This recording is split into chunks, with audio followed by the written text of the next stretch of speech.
When most people picture music, they think of something like this. But actually, this is what it really looks like. I'm going to show you why, and in 5 steps, it'll totally shift your paradigm. These are the steps. 1. Start with the chromatic scale. 2. Play the major scale. 3. Create the circle of fifths. 4. Add the color wheel. 5. Return to the chromatic scale. This video is the Cliff's Notes version of how to visualize sound, so subscribe to my channel because we'll be getting into all the details in other videos. Alright, so let's do this. Step 1, start with the chromatic scale. So here we are, we're at the chromatic scale. This is our starting point, and here's the view. This is what it looks like. And this is what it looks like in sheet music as it's commonly depicted. If you don't know what the chromatic scale is, it's just the 12 most basic notes in music that sound like this on the piano.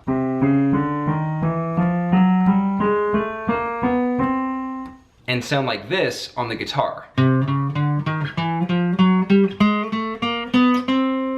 These same 12 notes are repeated up and down each instrument in different pitch ranges called octaves. But really, all music can be boiled down to these 12 notes of the chromatic scale, which musicians label using letter names along with some strange looking symbols called sharps that look like little hashtags and flats that look like little B symbols. Now, if nobody has ever explained these note names to you, then they can trip you up at first since they don't look very intuitive.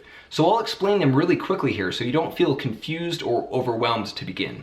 And actually these note names are pretty simple once you know how they work, which you can see by looking at the piano keyboard as an example. While some of the pitches are labeled by plain letters, like these, others are marked by extra symbols. This label is called a sharp symbol, and anytime you see it in music, just read that to mean higher, as in higher in pitch. And this is a flat symbol, which means lower, as in lower in pitch. So on a piano keyboard, when you see this black key here on the left, it says C sharp over D flat. And really what that means is just a little higher than C and just a little lower than D. And this line means or. So this note is a little higher than C or just a little lower than D. That's really all it means. These labels are just 2 ways of saying the same thing. That is, that the note is between C and D. And the same goes for all the other sharp and flat notes in the chromatic scale too. In a nutshell, that's how these letter names work. And while this pattern of symbols does look a little weird, for our goal and what we're doing in this video, all you need to know is that music is made up of these 12 notes. Okay, so that's the chromatic scale. That's our starting point, step 1. Now we're moving on to step 2 to play the major scale. The chromatic scale is cool because it includes every note in music. That is, all 12 pitches laid out in order. So as you move from one pitch to the next, they gradually rise going up the scale and fall moving down the scale. But while the chromatic scale forms the complete set of notes, this pattern actually doesn't sound very musical on its own. So musicians use it more like a painter's palette to pick out smaller groups of notes that sound especially good together. That's basically how it's used. And these smaller patterns, like melodies and chords for example, are made by playing only some notes of the chromatic scale while skipping others, using what musicians call intervals, which are the spaces or gaps between notes. At the most basic level, there are 2 main types of intervals: half steps and whole steps, which we'll illustrate using squares and circles. A half step separates any 2 notes that are adjacent. So as you move from one note to the next in the chromatic scale, you pass through a series of half step intervals: square, circle,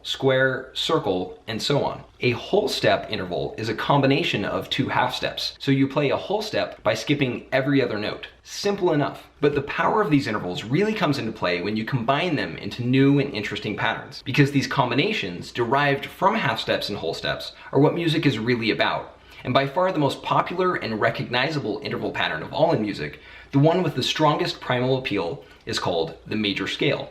You've heard it before. It goes do, re, mi, fa, sol, la, ti, do.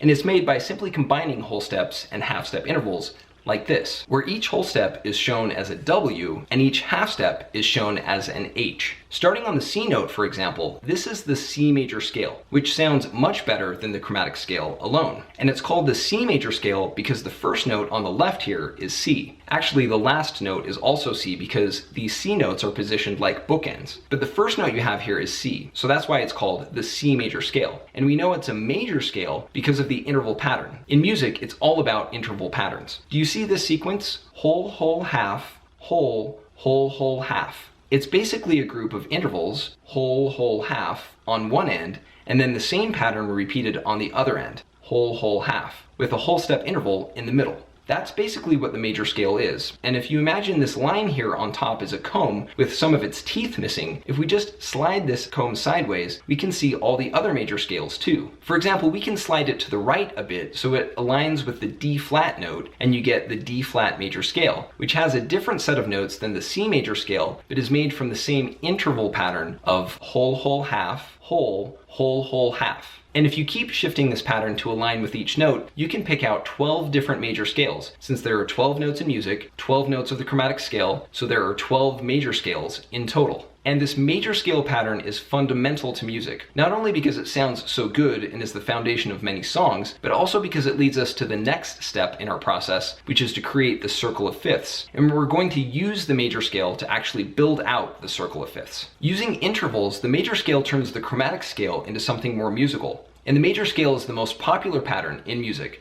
But it turns out the circle of fifths is even more powerful because it's basically a super mega major scale on steroids, comprised of all 12 scales wrapped into one, fused together to form a super pattern. And to get there, let's go back to where we left off with the C major scale. Remember how we saw that this interval pattern is split into two equal halves, made from two groups of whole steps and a half step, separated by a whole step in the middle? Well, as a result, the 8 notes of this major scale are also split into two equal segments. C, D, E, F, G, A, B, C. And here's where it gets even more interesting, because when you look closely, you'll see that each half of a given major scale straddles 2 keys. For example, when you sort through all the other major scales, you'll find that another one, G major, shares 4 of the same notes as the C major scale, G, A, B, C, but as the first half of that scale instead of the second. So the second half of the C major scale is exactly the same as the first half of the G major scale. And as a result, you could say these two scales sort of bleed into each other, like conjoined twins in a way, which is awesome. And it doesn't stop there, because the G major scale likewise overlaps with another scale, D major, like this. And by extension, D major also overlaps with A major, and so on,